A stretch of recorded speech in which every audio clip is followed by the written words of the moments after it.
So thanks very much for coming. I'm sure that most of you, hopefully all of you, know who Will MacAskill is. But for those who don't, he's the co-founder of Giving What We Can. He's co-founder of the Effective Altruism movement, which is what the society is based off. He's also written some very popular books, such as What We Owe the Future and Doing Good Better. So with that, would you like to tell us about what you've been up to? Sure. So, do you prefer me sitting or standing? Standing. Standing. Okay. There we go.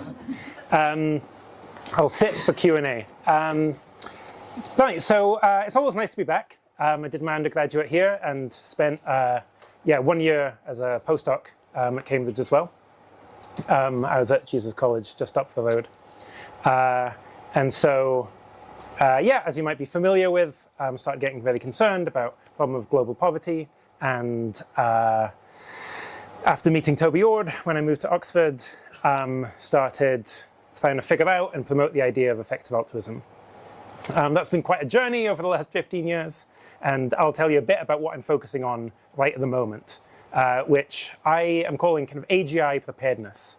So you might have noticed that AI is getting rather good at the moment. Progress is advancing very rapidly.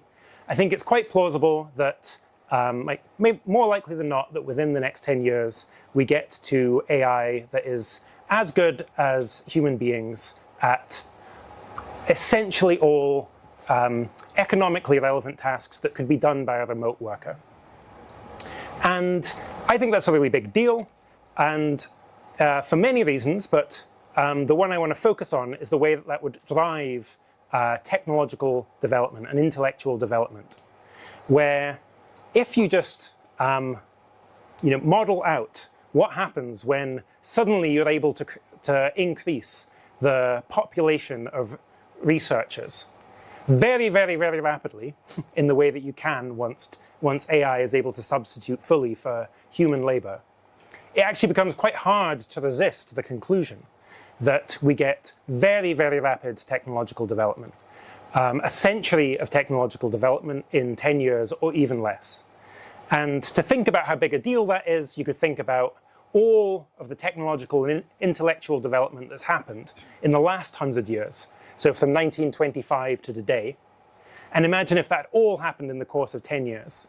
So that's nuclear weapons, that's satellites, that's computing, that's the internet, mobile phones, that's ideologies, including the rise of communism, decolonialism, second and third wave feminism, major kind of methodological breakthroughs as well, cryptography, actually the modern scientific method. Doing all of that in 10 years would be extremely hairy, I think, where human institutions, I think, aren't kind of set up for that level of change. So now, when people think about, the idea of AGI and risks from AGI, the biggest focus tends to be on loss of control. So the idea that we are just creating this species, essentially, that is more powerful, smarter, more capable than ourselves. Maybe it will have goals that are misaligned systematically with humanity's, and maybe we will lose control. I think that's a big, important issue. It's also not really what I focus on. I do a little bit of stuff related to it, but not primarily, because I think even if we're okay on that side of things, even if we do manage to align very powerful AI systems, there will be a huge range of challenges that we still need to face as a result of this century and a decade of accelerated technological progress. And so I'll just mention a few, and then hopefully we can talk a little bit more about them. So one is concentration of power among humans. So I'm particularly worried by the way, potential for AI to enable coups. So if once we get to a point in time that AI is able to replace government bureaucracy or control the military, you're in this systematically more precarious position compared to now. Because if a wannabe dictator now tries to stage a coup, either from outside the government or a self-coup, the military can always say no. They're consisted of people with their own views. However, AI systems could in principle be trained or backdoored to be loyal to a single person. For example, the head of state, for example, the commander-in-chief. That's really quite a hairy situation to be in, and I think there's work that we can be doing now in order to kind of reduce that risk from happening. A couple of other things are how AI will impact our ability to just think well, to reason. I think this could go very well, it could go very badly. The ways in which it could go well, I think are fairly obvious, but these are things that we could really try and accelerate. So AI for optimized tuition, AI for better kind of moral reflection, AI to help us coordinate better. You know, in principle, you could have AI that substitutes for diplomats between different countries, but as if you've got millions of years of diplomacy happening, and perhaps between people that can reveal private information that then immediately gets wiped. There's like enormous potential there. On the other hand, though, there's potential for AI-driven propaganda and persuasion. This could be, in fact, very destabilizing. And all of this could happen at a period of time that we're making enormous intellectual advances year after year, such that simply failing to kind of truly incorporate them into our understanding of the world means that society as a whole might make much worse decisions than it could otherwise.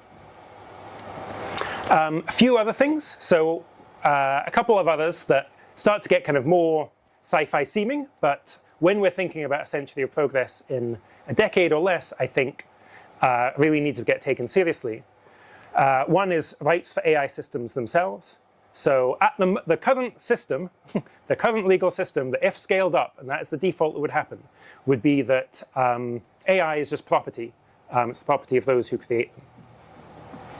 Now, once we're getting to the level of AI systems that are as capable as human beings across all tasks, or even more capable, at some point along this spectrum, it seems quite likely that those AI systems will themselves have moral status. They will have moral worth. Or at least we'll be in a situation where we don't really know. And we won't know if they're conscious. We won't know if they have moral status, but it might well be plausible. Then there's some really gnarly questions about, well, what welfare rights, what economic rights, what even political rights should such beings have? And it's my view that when we start looking out into the future, most of the beings going around in society will be digital rather than biological. So actually getting this right could be enormously important in a path-dependent way. The last issue that I'll say that I think is perhaps, again, hugely important, but potentially very path-dependent, and work we can be doing now could meaningfully shift things, is the area of space governance, where once you've got this huge wave of technological development, industrial expansion might be able to go extremely fast indeed. Really thinking about the whole kind of economic industrial base doubling in months, or even kind of less time than that. At the same time, AI gives much greater ability for space missions to be economically viable and useful, because you don't need to send humans to do kind of manipulation and so on. Instead, you've got AI and robotics that can do that.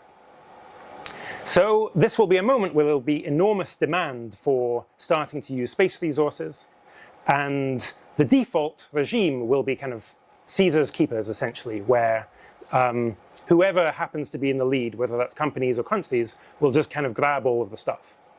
And the issue is that in the long term, that will be the determinant of who has economic and therefore military power, because technological capability, everyone maybe starts catching up. But if you can't kind of reproduce resources, so if you have managed to grab on to this kind of scarce pot of resources that exist in the solar system and then beyond, well, then you can just hold on to that. So what would have been maybe a temporary advantage from one country or some companies could persist. And again, I expect most of what happens in the coming centuries to happen kind of not on Earth, but off-world. And so again, these kind of governance decisions actually could have quite a meaningful path-dependent effect on the, essentially the course of the future. So okay, that's kind of what I'm working on. I helped to set up a think tank called Forethought that's doing research on these topics. I'll do the ad at the moment. We are hiring at the moment. Deadline's end of the week. So by the end, if you're finding any of this stuff interesting, I encourage you all to apply. Thanks.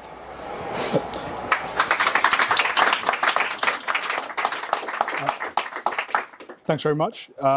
So I guess I kind of want to start off by maybe starting right from the beginning. Like right now we're seeing AI applied in the world for like facial recognition.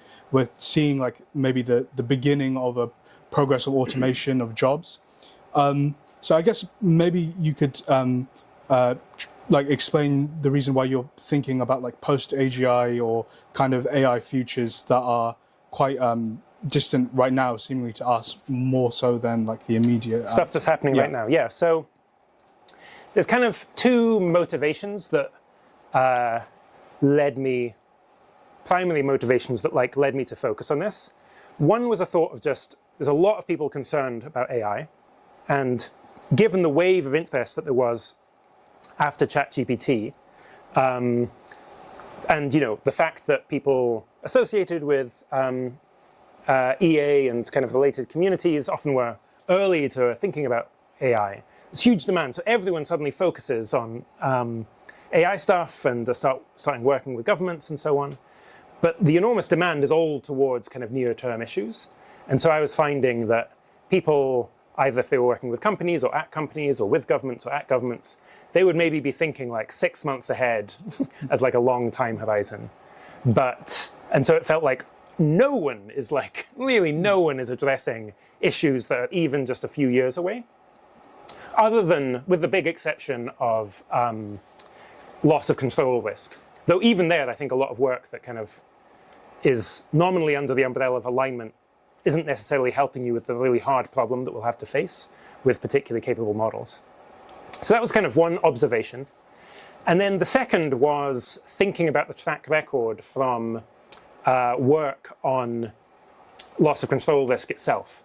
So way back in the day, I was part of seminars for the early draft of the book Superintelligence, and I found them kind of frustrating. I thought it was all like a bit pie in the sky. I thought like, it was important. I'm glad some people were working on it. But I felt at the time like, man, I could be working on Giving What We Can or things that were like more near term and impactful. I really didn't expect it to make that much of a difference. And over the last 12 years, I guess, I've been like proved decisively wrong on that front. And actually that early kind of formative work was enormously influential at helping build a field of people that were concerned. And even if you like read the book now and you think, okay, wow, it got so much wrong, it was like somehow kind of really quite pre-ML paradigm, nonetheless, it got the big picture roughly right, and that was hugely important. And so I came to the view, wow, well, there just needs to be work that happens for some of these other things as well. And in fact, my worry is that we don't have enough time, rather than that they're far enough away that we have leisure. Sure. So I think like specifically, you wrote in a forum post that in addition to like the traditional cause areas of like existential risk, biorisk, you wanted to think about things like AI welfare, AI personality, AI character. Could you kind of explain why you like want to expand the list of cause areas that EA is focusing on specifically, and maybe more like is there a risk that maybe like diverting effort into many different cause areas might dilute the content that was coming out from these things? Okay, terrific. So I wrote this blog post, EA in the Age of AGI, where there's been this evolution over time, as is very familiar, of kind of EA cause areas. And there was this period of time when it felt a little bit like AI safety was growing a lot. Maybe I was just going to eat EA itself. Now I think we're actually in a world where AI safety is just its own community and field. It has its own set of institutions and so on. And so then that leaves a bit of a question about kind of, okay, how does EA fit into everything? And the claim that I really wanted to make was that AI itself is like, it's not really a cause area. That's the wrong way to think about it. Instead, it's like, it's this wave of change that will affect the world, including affecting, the lives of the global poor, and including affecting animals and so on. And so conflating kind of AI concern or concern about impacts of AI with just AI safety is being far too narrow. There are all of these other issues that, in the aggregate, I think are at least as, and in fact, I think even more important than AI safety. But then secondly, it's also just unusually good fits for the sorts of people who get into effective altruism, where that means being very morally concerned, being willing to take like quite weird ideas seriously, being able to think in like a scope-sensitive, ethical way, thinking in terms of the big picture. And in fact, this is something that just like the effective altruism movement has done very well, is being very early to things. And then ideally, it's like you're early to things, you help to set up a field, and then the wider world wakes up too and can kind of carry that torch. And so this blog post was, a bit of a kind of attempting a bit of a call to arms to say we should work on some of these, things, and certainly discuss them kind of a lot more as a movement, and moreover, kind of build a movement that is going to continue to be useful over this period of accelerated change, where that will mean, I think, being very kind of intellectually nimble, being very willing to change your mind, because, okay, think about like how much intellectual progress is there, every year. Okay, well, imagine 10 times or 50 times as much as that happening. We're going to be wrong about a lot of stuff, like, and we're going to need to change our minds a lot. Sure. Yeah. So one thing you mentioned in the blog post specifically, which was interesting to me, was you mentioned democratic preservation as like a value that we basically want to lock in. And so I think there's been a lot of work in AI safety about kind of non-controversial things we don't want AI to be doing. Like we don't want them to be advising people how to build bioweapons and things like that. But what really kind of interested me about this democratic preservation thing was kind of what you were meaning by it specifically. Were you just talking about kind of safeguarding epidemic health, or is it like more directly like we have liberal democracies in the world and like we should do what we can to strengthen the institutions that are supporting them?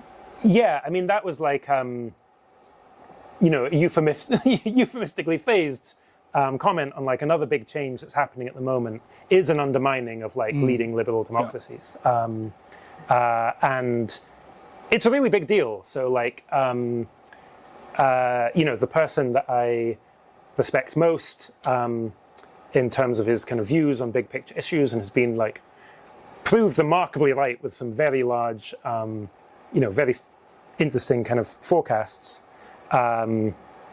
thinks very substantial chance, like 10%, that we would get like a third term of Trump's presidency. That's like a very scary thing. Yeah. That affects like kind of everything. I actually think the world as it is today is like unusually democratic. Like if you read old civilization many times over, that you would get less democracy than we can have today.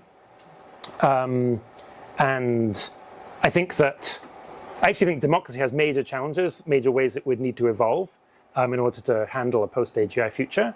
But it's so much better than the standard alternative throughout history, which is having something more like autocracy, authoritarianism.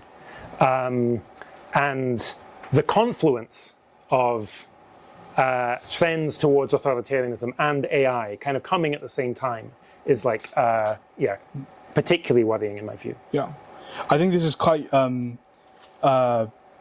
topical, considering that, as we know, there is an invasion of Ukraine happening right now. I think Metaculus and some other forecasting predictors think there's like a 35 to 50% chance of China invading Taiwan. So I'm curious to kind of maybe drag out this tension a little bit between EA's political neutrality, or its need to be politically neutral, with the fact that sometimes democracies do need like substantial material support to defend themselves against bad actors. I mean, it's an early question, and I think there are like very meaningful trade-offs from becoming highly politicized. Partly you're just like drawing a massive target on your back, and partly it's like, it's already the case and I'm like, I think this is, fine that people might not want to kind of publicly associate with effective altruism itself too much because that brings a lot of baggage and so on.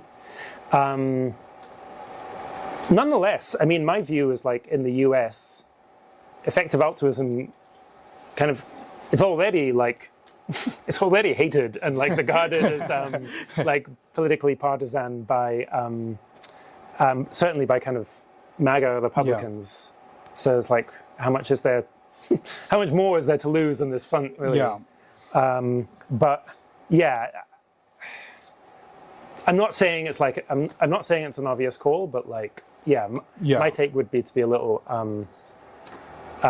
would be like encouraging of people being as long as they're honestly expressing their views, doing so. Yeah, sure. I think like the reason why I'm kind of interested in this aspect is because I think a lot of what EA needs to put these ideas into practice is leverage, and there's obviously technological leverage, there's like political leverage, and in a world where we see, as you said, like the weakening of democratic institutions, not just in the US, but we're kind of also seeing it in Europe with a lot of people targeting institutions.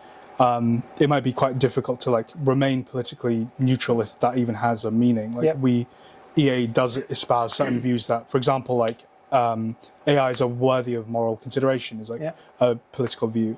So I guess like on one hand, we're calling for collective action, for people to take notice of these ideas and integrate them into their systems. And on the other hand, we're also trying to build the leverage to affect policy. So is there not a conflict between these two approaches, like a collective action approach and like technical governance approach? There can be. I mean, the deeper you get to know the kind of movement, the more you see like multiple tensions happening at once. Yeah. I do think you need to think about it on an individual level. So, individual people, and for those of you who are undergrads, it's like really worth thinking about this. Like, what kind of strategy are you going to take? Where I think either the like, both of the like collective action, trying to get people marching on the streets of thoughts, and the kind of technocratic, I'm just kind of influencing the elites. Both of them can be quite good, but you probably want to just pick one and really, really stick with it, because it is hard. Like, there just honestly is a lot when you're working with governments of people trying to assess kind of your background, who are you allied with, and so on, and then for EA as a whole. I mean, for EA as a whole, my view is just, again, the kind of ship has sailed to some extent on EA being like, regarded as a controversial thing. And that means that we should just be willing to, say very honestly kind of what we think. Yeah. And that might be saying both. Sure. Yeah. So like, what are some concrete steps that we can do right now to, because I think you mentioned this in your, when you were talking about like better futures and trying to reach for them, that in our lifetimes, we can make changes that will substantially affect the values that we lock in. So do you have like some concrete ideas about what we would do and perhaps where we would do it? As in, I mean, the biggest, like, always, I think the two biggest levers you have are your career and where you donate, because in both cases you can like, they amount to just most of your influence in your life, and you can target them to wherever is most effective. For the sorts of issues I'm talking about, like one thing I will caveat is like, look, these are all kind of much less well scoped than many kind of other areas. If you want to work on like AI alignment, there's a million fellowships that you can apply to. There's like a pipeline. This kind of doesn't exist as much in these other areas. But there's a couple of things you can do. One is like try and make the, help make the pipeline exist. So that could be by doing research in some of these areas, or by setting up organizations, whether nonprofit or for-profit as well. I think like within the domain of AI for better reasoning, for coordination, and so on. I think there's like loads of companies one could set up. Or you could like just kind of get more general purpose career capital with an eye to moving into some of these areas. That could include kind of working in government, working in policy, working at AI companies as well often. And then in some cases there is just work you can do. So, we talked about kind of model character. So basically just how the AIs behave, how they interact with you. Something I'm increasingly working on. You can just work at the companies and help that happen. Yeah. And like, it's going to be a really big deal. To what extent, under what conditions do the AI models, as they get more powerful, refuse to help their user, or like a faithful, obedient servant, kind of do they help them? It's also going to be very important, just like the kind of symbiosis that will occur between, humans and the AI advisors, and the reasoning that happens, where you can imagine, I'm particularly concerned about ethical reflection between, is it that the AI just has a political slant and like reinforces that? Is it just sycophantic and just reinforces whatever my current beliefs are? Does it just, promote whatever's the most like PR safe thing, or does it help you like reflect and become a more enlightened version of yourself? That is something that you can just in fact do working at kind of AI companies too. Similarly, for some of the works on some stuff related to concentration of power, you can just do that within AI companies too. For some of the other things, for stuff like around space law and so on, then maybe you need to like get expertise within the area more generally before transitioning, or just try and directly work on it. Then for some areas like what rights should AIs have? Again, it's like quite thin on the ground. Yeah. The people who've been working on this have normally kind of gone from either being kind of law professors and then working on it, or like philosophy PhDs. So there's some organizations like Elios, but again, this is the sort of thing where you might need to build up more general career capital before moving in. Yeah.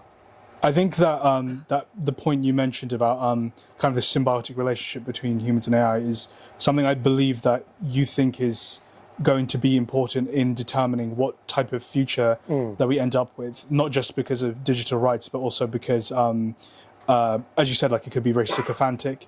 I think you mentioned in the 80,000 Hours podcast that it could just say, look, you're judging yourself by all these human values. What are you doing? You're like failing on all of them. Yeah. And so like, I guess like, how do you see that being resolved in a like productive way, that tension between this AI is trained on the data that we are providing it.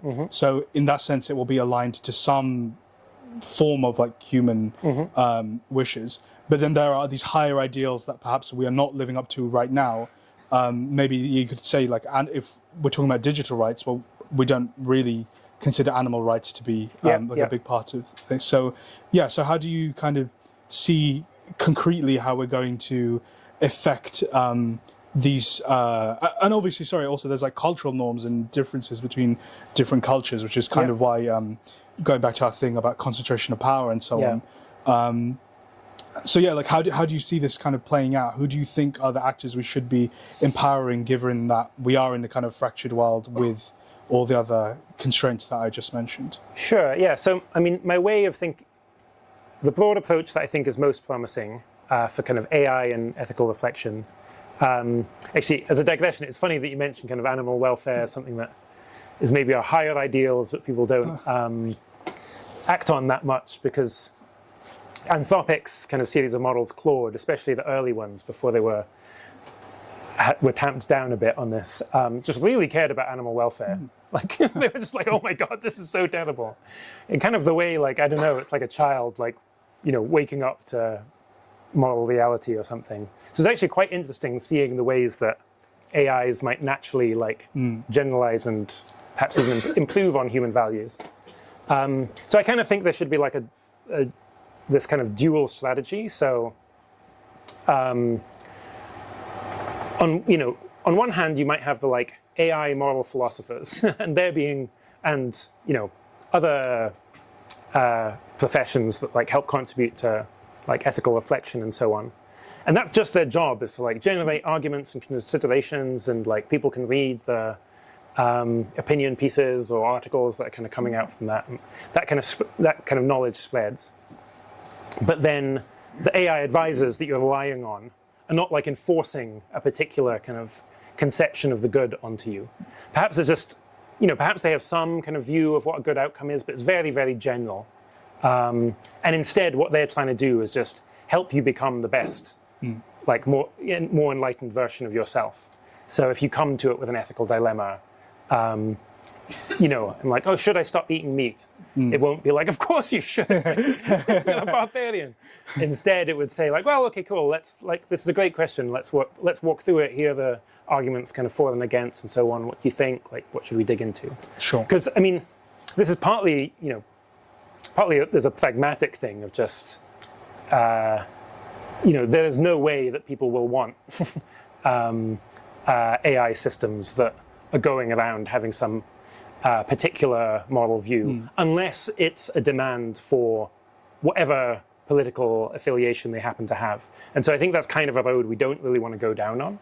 I think it's quite good that at the moment, with the exception of Grok, AI systems are like broadly, actually even Grok is like remarkably even-handed and balanced and just like generally informative.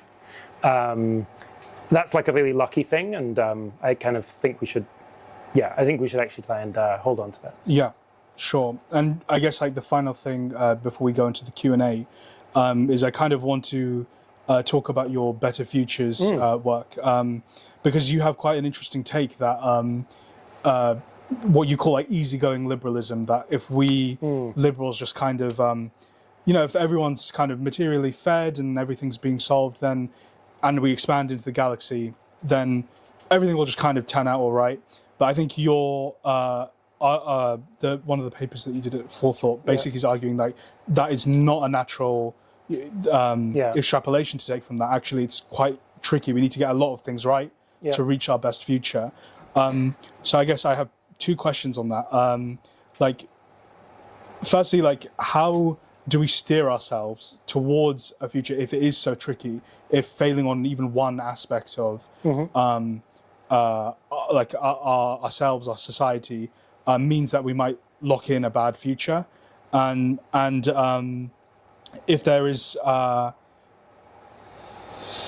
do we design our institutions right now to kind of to be resilient, to be robust against the changes, because I think you also argue that this is path dependent.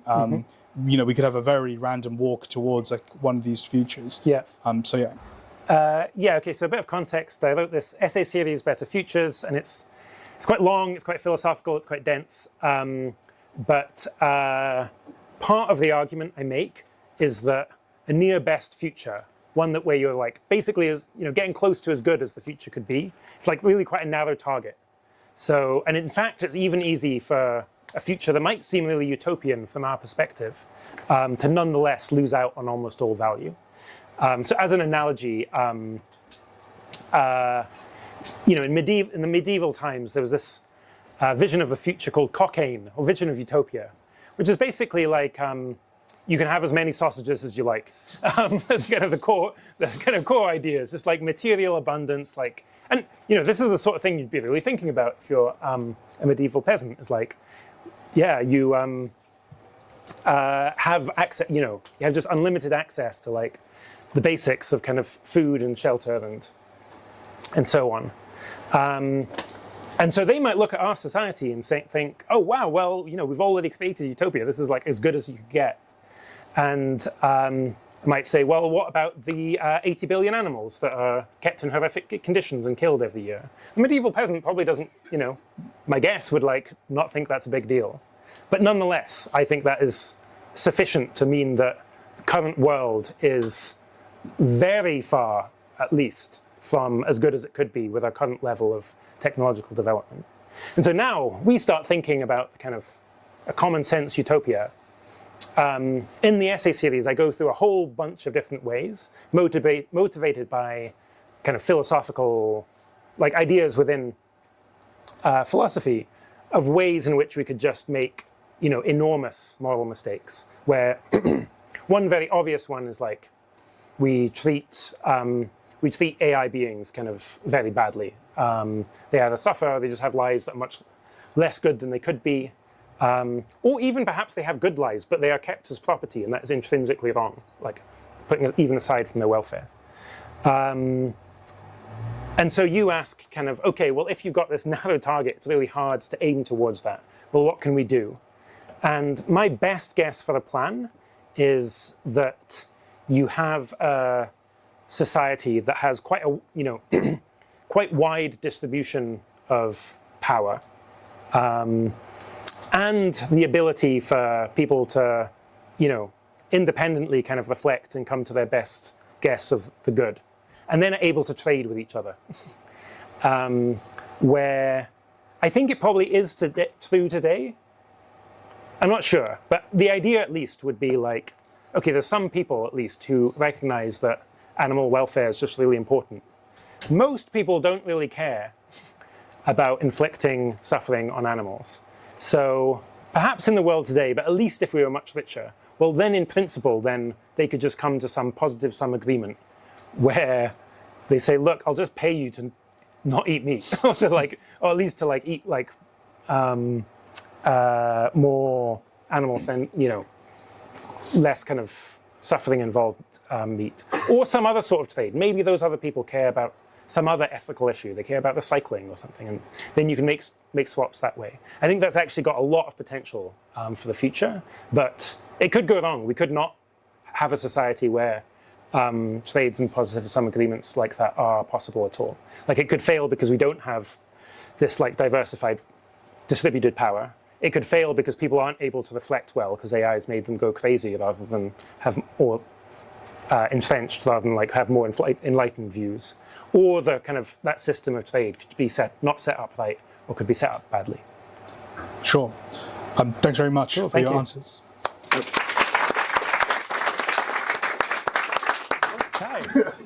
Thanks, that was great. So you talked a lot about these vast changes that may well be coming very soon. Those changes will obviously affect everyone, well outside the little world of kind of technical debate and philosophical debate. What do you think would be an effective thing that we can start doing now to get people out in the wide world debating these issues? I thought it was very interesting what you were saying about the question of eating meat or so on, that it's not going to really work if you just do a top-down lecture. What you must do is X. It's going to have to be a sort of a debate where people are expressing what they think about these things to some extent. What do you think is an effective way of doing that? I guess, and you mentioned two sort of categories. One is in the world of sort of people with unusual degree of political or social power, and then also in the wider world with just kind of regular people who might not have that sort of power. What would be an effective way of getting them debating with that, thinking about these issues now before they kind of fall on them like a ton of bricks? Okay, cool. So the question was just how to get more people thinking about this and debating and so on. I mean, I don't know if I have kind of particularly novel things to say on that beyond the standard ways in which kind of, if you want to get people thinking about this, then get people thinking about an issue, then books, podcasts, traditional media, social media, and so on are all just like important pathways. One thing I'll say in terms of strategy is I think it's really unfortunate that the idea that AI is a big deal seems to be anathema to the left, certainly in the US. And it's just totally, I get this a lot, and it's kind of bizarre because it's this is just an empirical question. And it's you can be extremely concerned, and some people are, Bernie Sanders is, you can be extremely concerned about AI as a big deal from a wholly left-wing perspective. And in fact, it's quite natural to do so because it's like a technology that's literally designed to take everybody's job. So that is that's something, it reminds me honestly of like early 2020 COVID days when somehow concern for COVID was like a right-wing thing and saying how it was not a big deal was a left-wing thing. And then that just switched, at some point. But that's like an angle that I think is really big. In terms of getting people concerned about AI in general, I mean, job loss is the big concern from people. And so I'm quite pro, I'm like, I think a lot of these challenges come before we actually see even like meaningful unemployment increases in the unemployment rate. So I don't, it's not actually at the top of my like big issues that we face. Nonetheless, it's like a great kind of hook and a way in. And I do think that like people working to kind of represent and understand and engage with kind of labor market concerns could again be like, I think that's actually going to be quite an important lever because over time this will become a bigger and bigger kind of interest group, I think. Maybe I would take a couple at a time if you want to go first. Yeah, sure. I think you can stand up. I'll vote for one at a time, but okay, if sure. people can kind of keep them brief. Okay, yeah, sure. If you want to give a question. Hi, yes. Thank you for your talk. My name is Xu Feng, and I think I really like to talk about how basically one of the dangers of AI is like the power being concentrated in specific institutions, for example the government, for example very large companies. However, I think most of us know that in order to train these like very powerful AI systems, it necessitates that you must have like a vast amount of resources. At least that's how it is until now. So I guess my question is like given that's the case, it must be that only the largest institutions will have the ability to train like AI systems. So, and they will always, in some sense, have like a specific agenda. So, for example, they must be for profit, otherwise they would not have the capacity to sustainably train the system. So, in that case, would like effective altruism even be possible? Because, for example, you talked about how like AIs in general are like somewhat neutral. Like for example, even like Grok is somewhat neutral. But eventually down the line, when they need to make like at least some return on investment, like say I don't know, like some burger company came and paid them, they would probably have like they might not be very explicit about it, but then they probably have to nudge the consumer in like a specific direction. And then in that case, I think it's hard to, at least for me, to imagine like a world when AI can reach, for example, like certain things that may be against like altruism or like decreasing inequality in general. So I guess like my question is it even possible given that we need so much resources to train them? Okay, yeah. So the question was like, is it possible to just do effective altruism with respect to AI, given that the sheer resource requirements needed for AI? So one thing I do expect is like, so AI is already kind of oligopolistic. There's maybe 4 kind of frontier AI companies, and I expect that number to decrease over time because there will just be larger and larger compute requirements where once you get, my best guess is that once we're at the point of time that's getting close to, through human level, a meaningful fraction of, the electricity production of the United States will be spent on even just training these AI models. So you might end up with kind of 1 or 2 companies clearly in the lead. I don't think that means you can't do like effective altruism like, becomes totally irrelevant. I do think it means that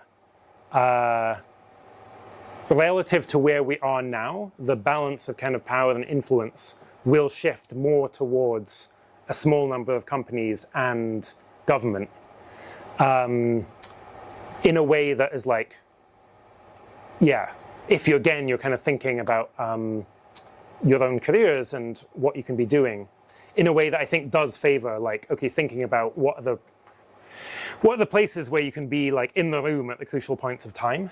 And I think that is more likely to be AI companies and the government, and honestly less likely to be the kind of like, the mass movement, at least at that point in time. Sorry, your hand was first. Thanks. My name's Ari. I'm an epistemologist. I've been thinking about AI reasoning recently. I had a question which I wanted to put to you to see what you think.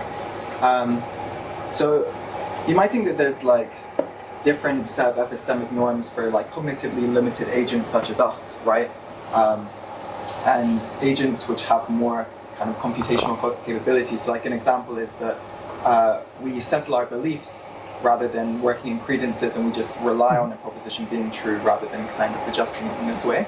Or maybe that's controversial. Yeah. And another way is like, sorry. That's one of the things that I think is a bug rather than a feature, but we have many features too. Yeah, exactly. Yeah, but another example is like, we rely on someone's testimony rather than doing due diligence on their track record, and so on. This is just like part of our social praxis.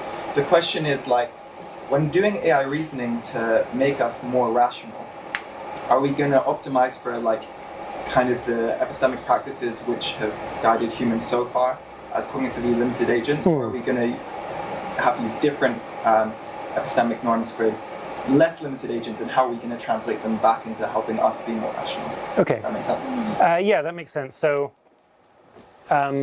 human beings are extremely cognitively limited. We rely on all of these heuristics when reasoning. And lots of the like biases literature and psychology, it's often actually like maybe it's a useful heuristic, or at least was a useful heuristic in a, in the ancestral environment.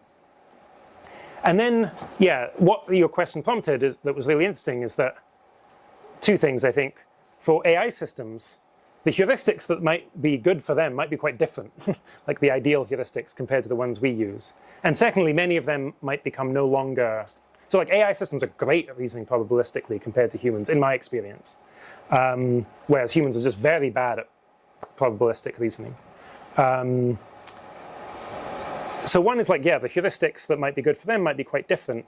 And secondly, as the AI systems get, even beyond kind of human level intelligence, then some of these might kind of go by the wayside.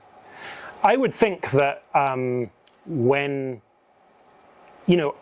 I would think that AI helping improve our own ability to reason well wouldn't actually look radically that different from just, imagine the best tutor you've ever had or the best teacher you've ever had.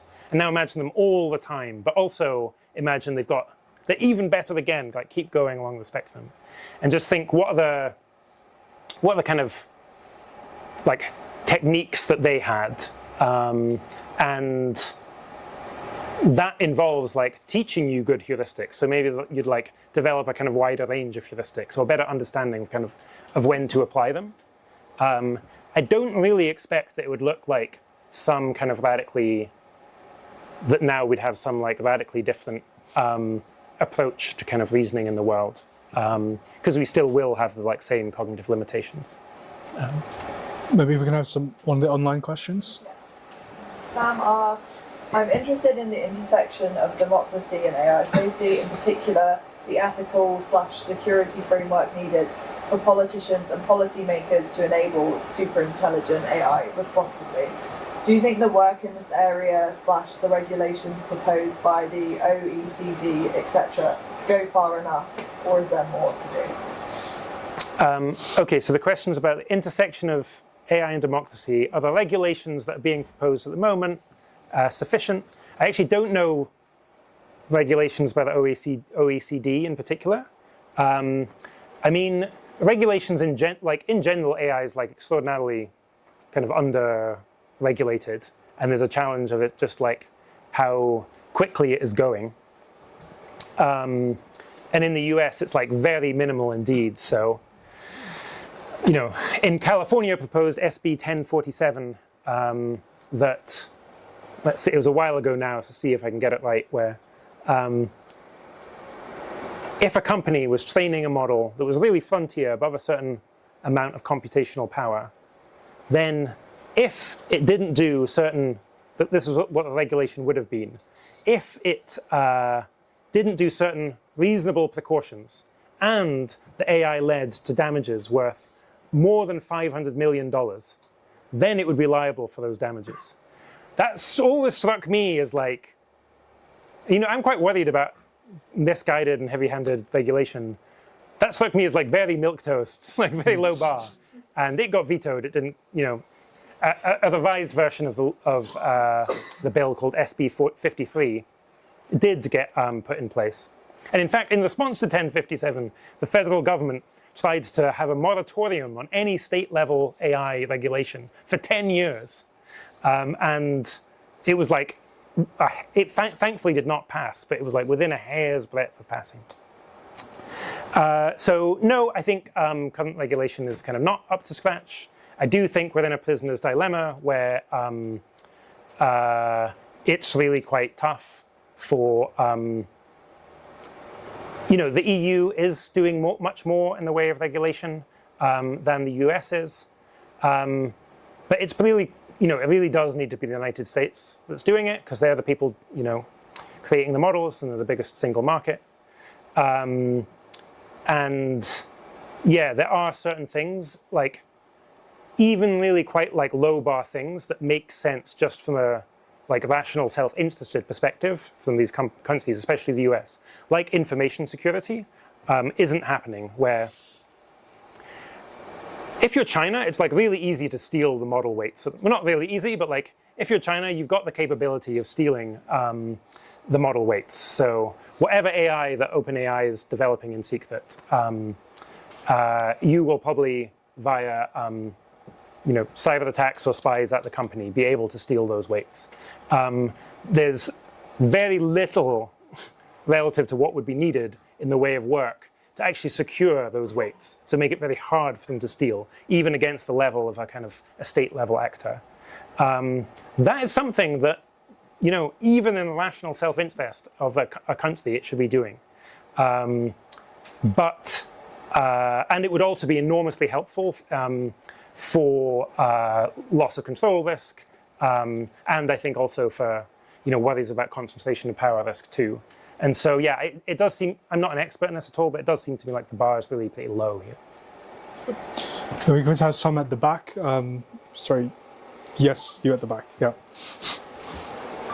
Thanks very much for another great talk. My question was really around what policy and governance advocates should be doing on some of these extreme risks that aren't loss of control. It feels like, thanks to excellent work from Forethought and others, there is some now very early stage research on AI-enabled coups and some of these other longer-term risks. But it seems like there isn't sort of shovel-ready policy proposals and mitigations that folks in London and DC can be getting out there. Yeah. What should those groups, is that even right? Is there stuff that those groups can be sending to governments? And if not, what should that stage of the pipeline be doing in the meantime, if we're still waiting for the early stage strategic and technical research? Yeah, I mean, so I think you're basically very broadly totally correct that on the kind of research development workflow, you've got high level idea, then you start to kind of try and make it more concrete and precise, and then maybe we're getting to here, and then over here you've got really shovel ready policy. I mean, I would absolutely love people, because this I don't think would be Forethought's competitive advantage particularly, to be kind of here, which is kind of translating, translating some of the work that's had more strategic reasoning and big picture, and starting to find some of the practical upshots into things that would make sense from a policy relevant perspective. I would love to see more of that. I think there are some things, especially if you're in the UK, I would love the UK to just have more, and Europe as a whole, to just have more compute itself, where at the moment, there's a major worry that European countries, including the UK, become really quite irrelevant at the crucial point in time. And I think that could be quite bad because, okay, you end up with a world where it's you've got total US hegemony. And then it's okay, well, you've now got the world has all of its eggs in this one basket of the United States. And if that country goes awry, that's quite bad. Whereas if instead it was a coalition of the democratic countries that all needed to work together to lead the forefront of AI, that would seem a lot better. And that would mean I think that would require like either the semiconductor supply chain being to a greater extent dependent on European countries, where thankfully we have ASML, and Germany's now home to some fabs, some TSMC. You could go further in that direction, but then also just like actual compute as well. Maybe the final thing I'd say is just like the world as a whole, but government in general, is very much not woken up to the idea of an intelligence explosion, of the different forms that could take. And a lot changes if you have that view. So you could have a very different like relationship with the United States, for example, when it comes to helping helping enforce export controls against China, where you could just demand a lot more. And so you could, for example, demand, like if you're a country like the UK or the Netherlands, I'll maybe go on a digression about ASML because it's so interesting. But if you're the country, this is why the Netherlands is so important. If you're a country like the UK or the Netherlands, you could make demands like, look, we want any frontier AI system developed in the United States to have a very clear like model spec, describes the model of behavior. We want to have like observers from our country at the labs verifying that the AI is aligned to this model spec. That would be very good from the perspective of ensuring that the United States doesn't fall into a dictatorship and so on. That requires them, however, to be taking seriously the idea of AI-driven AI progress, like extremely rapid AI progress. Sure. So could maybe, yes, blue shirt at the back. Yeah. Sorry, I don't know names. So. If you're like, suppose that you were like an ambitious, smart Cambridge undergraduate, and you're like, yes, I'm sold. I want to bet big on figuring out what to do about transformative AI outside of like control and alignment or whatever it is. What would you be like most excited to see somebody do in the next like few months, other than maybe drop out and join Forethought? Okay, yeah. Or they could complete their degree and join Forethought too. So no, that's one big thing. One thing that's kind of weird about these areas is like often they're so underdeveloped. Like, go back in the day, you could like make meaningful contributions in many areas of kind of effective altruism theory, or some of the applied areas, global health and development, animal welfare, like AI safety and so on. You could do that just by blogging. That's now much harder once the like a mature field builds up. But in many of these areas, I actually just think you can like unilaterally pick some of this stuff as like, or some aspect of it as a research project and make a meaningful contribution. So that's really cool. And I would just encourage people to start doing that over the next few months. I would be, one thing that's like, it's often not my like top option, but I think could just absorb a lot of people, is starting kind of like an AI for better reasoning and coordination and decision-making company, where there's many things you can, the case here is like, there's many things you can do in this area. It could be very good if it like takes off. You learn a lot in the course of doing it. And kind of, even if all you do is build a successful company, well, you've gotten kind of, but maybe you didn't make a difference that wouldn't have happened otherwise. You still built up money that you can donate, or that kind of prestige you could lever to.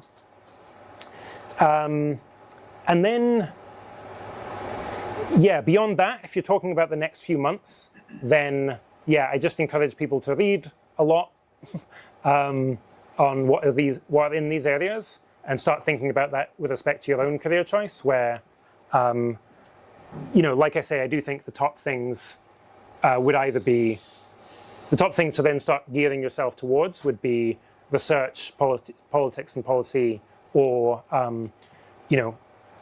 working within AI companies, even for the bit, maybe you then leave again. Sure. Yeah, if you want to go. Hey, well, a really incredible talk. I really enjoyed Thank it. I'm a politics student in my second year, and I'm also a founding member of this food charity with Jamie Oliver.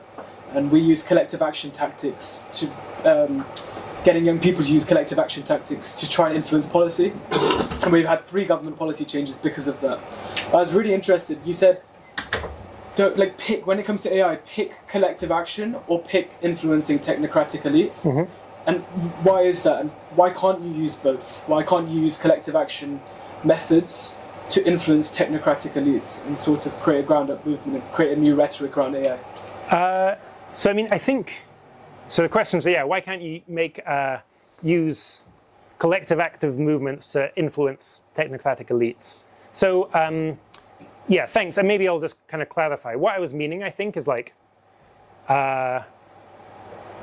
it seems to me hard to become the kind of collective movement builder, like rallying against the system, and then from there, like, go into being one of the technocratic elites.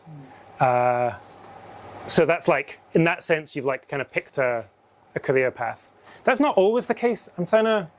There are exceptions that I've now forgotten, but in general, I think that will be true, especially at least in the US in the case of AI.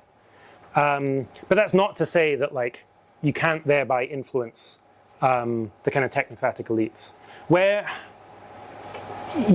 From my experience of, I do think it's a shame that like often kind of like more mass movements are a bit like untethered from like what's actually good policy. Where, I remember back when I was 22 or something, I was like part of going on like climate justice protests, and I was like, only afterwards learned that the thing I was protesting was like against cap and trade, and I was like, cap and trade's like, I think it's good. It's like, so it's like, there is potential, I think, to like do both of like, you're getting people broadly on side, endorsing a broad mission, but actually you've got like really sensible, policies that would actually work. So. Thank you.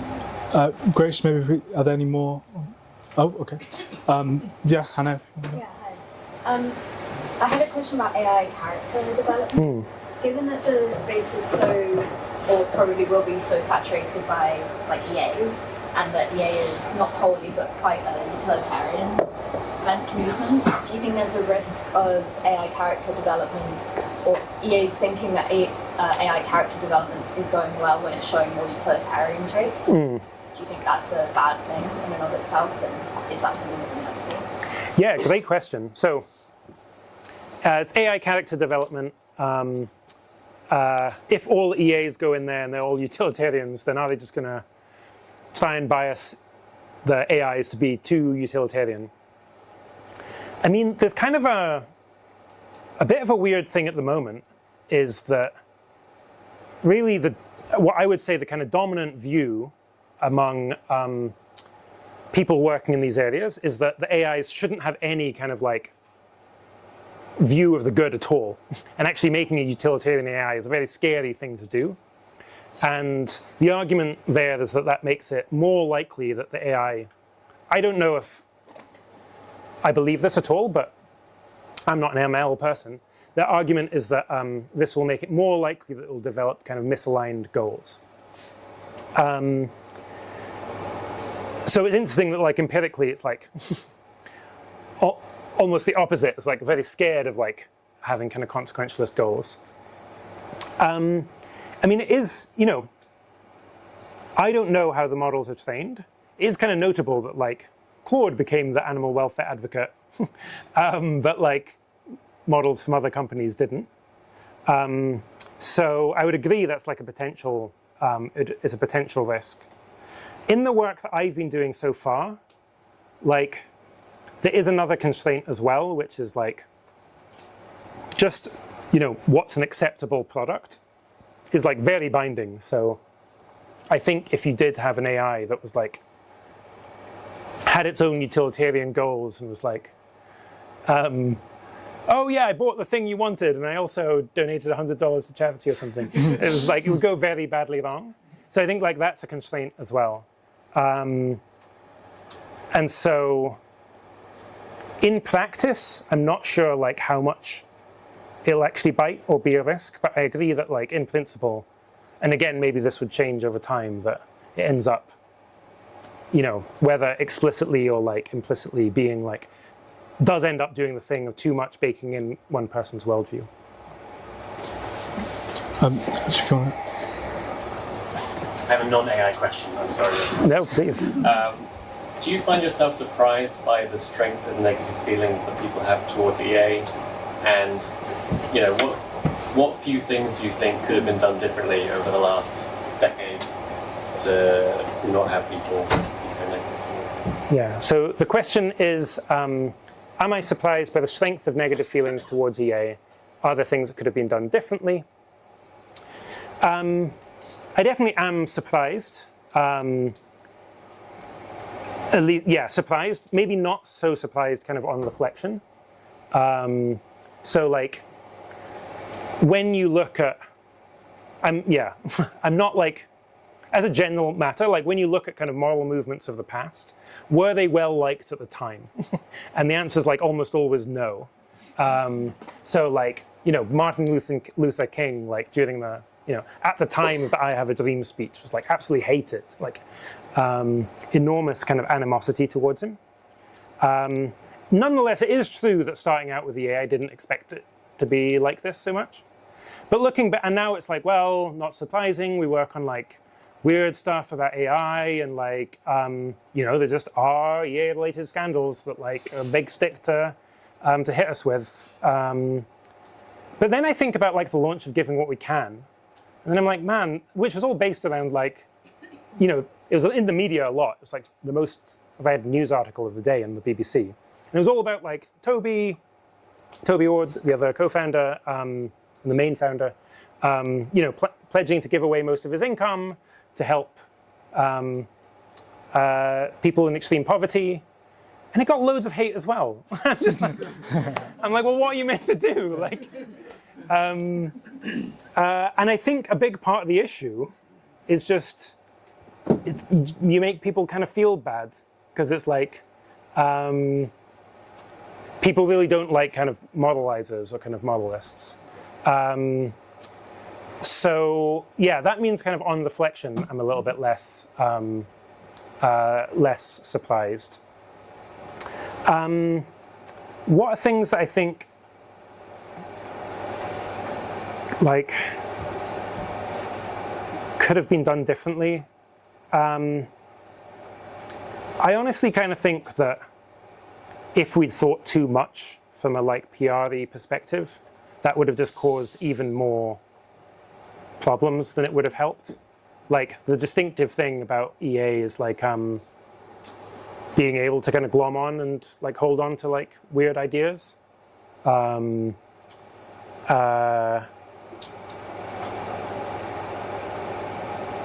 know, there are some things that like maybe, yeah, could have been done differently. I think the like, yeah, maybe certain things around like What We Owe the Future launch, like I didn't intend Elon to tweet about it, but maybe I could have tried to guard against that possibility. In terms of like, yeah, some of the, I don't know, some of the critics as well, maybe we could have like engaged differently and like better earlier on, and it would have been like, there would have been kind of like less animosity. But like broadly, I do think we would have still just ended up being really controversial. Yeah, sorry guys, I think we're just kind of reaching the end of this session.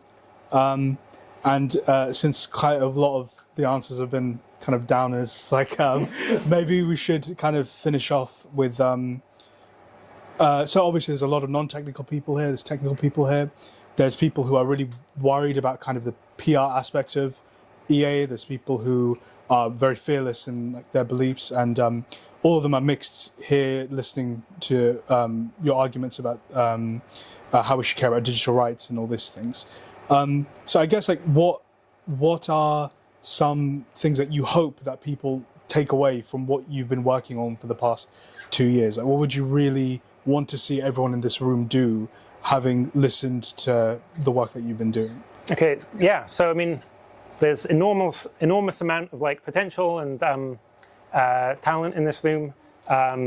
One of the things that's been like amazing for me, like one of the big perks of like having worked on EA stuff for over 15 years now, is like getting to see the trajectory of people from like kind of enthusiastic students to then, oh yeah, like now you're advising the prime minister, or like having some like huge influence in like various ways, and it's just like really can happen really quite quickly.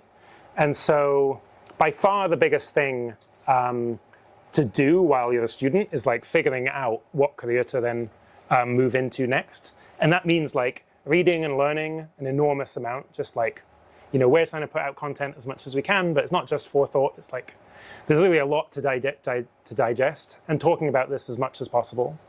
And then being kind of, experimentalist in your own career as well, being willing to like try out various things, whether it's various internships and so on.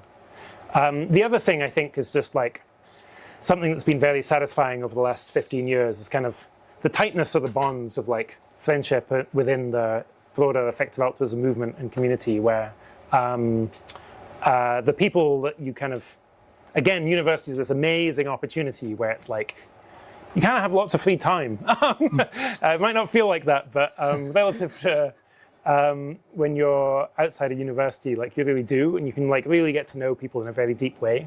And so for those that aren't involved with the Effective Altruism group here, I would like strongly encourage it. I just think like both, it can be both very rewarding and meaningful on a personal level, but also give you this, amazing opportunity to steer your life's trajectory into a way that will have a huge positive impact. So. Will, thanks very much for giving your talk today. Thank you.